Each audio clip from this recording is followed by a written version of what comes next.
Welcome to the field trip Tectonism and Metamorphism along a southern Appalachian transect across the Blue Ridge and Piedmont.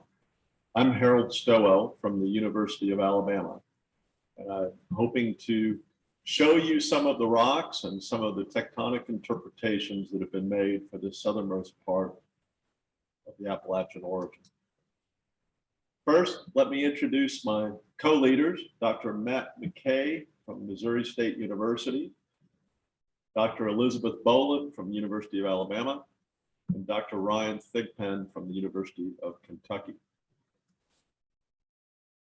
Understanding the tectonic history of any orogenic belt requires that we understand metamorphism. And to do so, we need to know when, how much, and where. When, we need to know the timing of metamorphism. And we're going to largely rely on garnet, samarium, neodymium geochronology for this. We need to know how much metamorphism. We need to know the pressure and temperature of the events.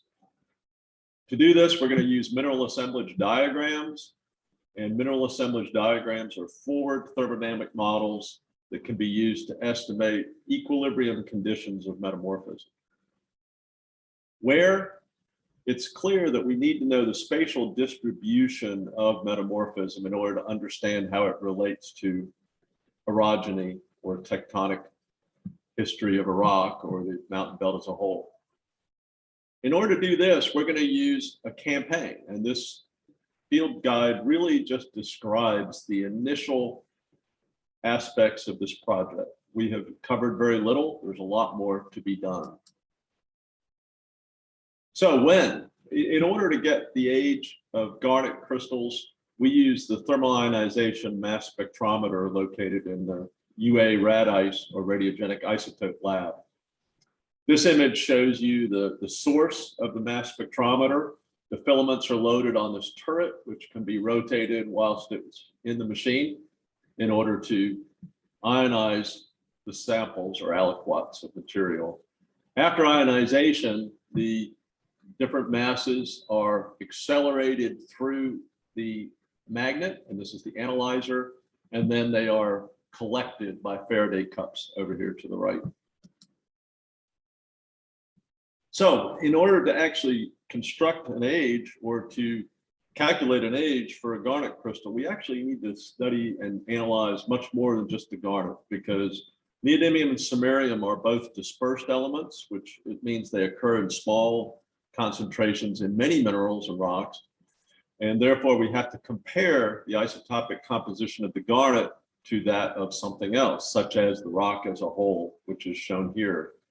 Matrix is simply the rock minus garnet.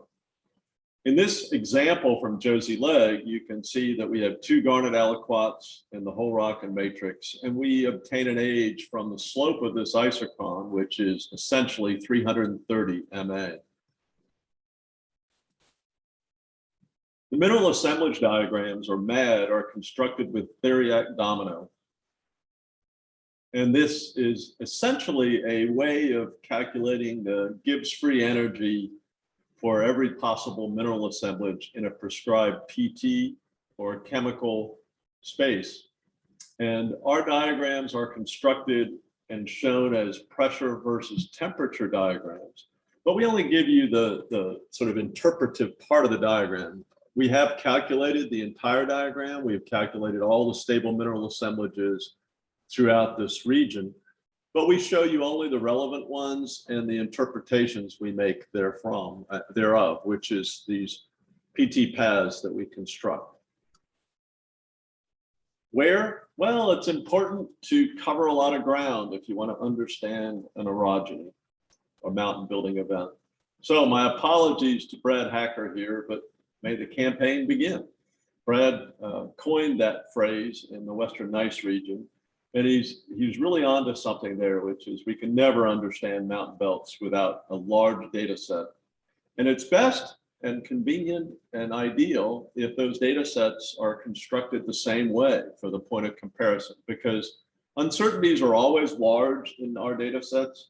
Individual data have a large uncertainty, but if you're comparing one rock or one set of data for one rock to another with using exactly the same methods, the uncertainties and differences are much more precise. So we're going to talk about a transect across the origin in the future. Why do we study these methods? Why do we use these methods? Very simply, garnet is near unique in that it can record not just the pressure, but also the temperature and the time of metamorphism. And other minerals really don't do that. They don't give us all of that utility in one mineral. And sometimes in a single grain, we can determine all of those things. So that's important because we can directly relate them to one another rather than be uncertain as to timing. So a random walk? No, not really. But ideally, we might have a data set which encompassed all of this region in some sort of grid or complete fashion. Well, that's just not practical, nor really possible, because only some rock compositions are amenable to the techniques that we are utilizing or that anyone might utilize. So we can never have a complete data set, of course.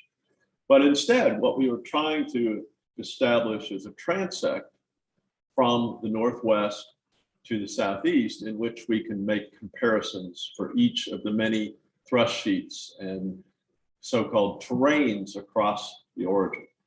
So in this field guide and field trip, we will talk about rocks starting in the western Blue Ridge, Ducktown, Tennessee, into the central Blue Ridge, North Carolina, Winding Stair and Standing Indian.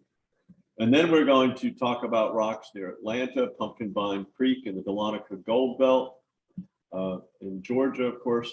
And then finally, we're going to talk about rocks in Alabama from the Ashland supergroup here, and also from the Wedowee group at two areas, one of which is the Wedowee area, these two stops, and then the other of which is the Goldville area, which is these stops down to the southwest. So a little bit of context before we go on and talk about individual locations and rocks. Lots of data have been collected over many generations to tell us that there are distinct periods of mountain building or orogeny in the Appalachians. And some of the biggest ones are the Taconic, Acadian, and Alleghenian, which have been known for a long time. Somewhat more recently, people have realized that that's inadequate for describing all of the events in the Appalachians, and the Neo-Acadian was inserted as between Alleghenian and Acadian. Now, this diagram shows you data from the southern Appalachians from sort of Virginia down into the edge of Alabama, and from Merschat et al. 2017. These are uranium lead ages plotted in probabilities versus age space.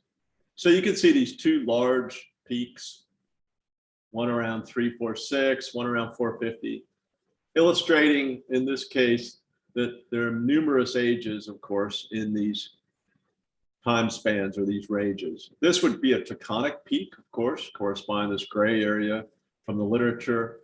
And this would be Alleghenian way over here, and Neo-Acadian is a large peak in the southern Appalachians. Individual uranium, lead, zircon ages are plotted down here, these red dots.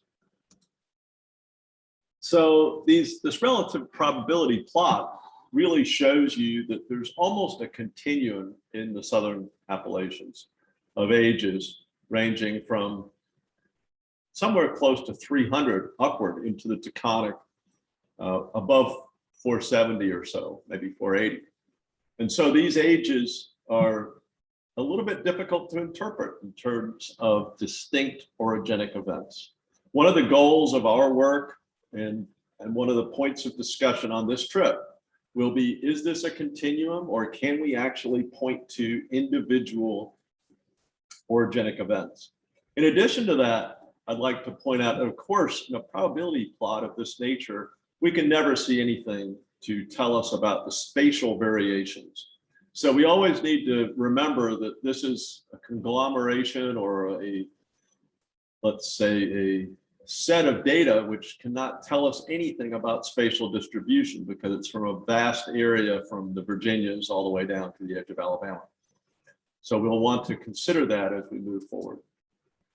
As we look at the rocks along this transect, we will talk about this and try to relate back to it as we talk about Ducktown, Tennessee, and the Western Blue Ridge, Winding Stair Gap in North Carolina, Standing Indian nearby in the Central Blue Ridge of North Carolina, Pumpkin Vine Creek in the Dahlonega Gold Belt of Georgia, Ashland, Micaville in Alabama, which is in the Ashland supergroup of the Eastern Blue Ridge, Lake Harris, Wedowee, Blake's Ferry, Goldville, Alabama, Wedowee, and Muckfaw, all of which are in Alabama of Eastern Blue Ridge.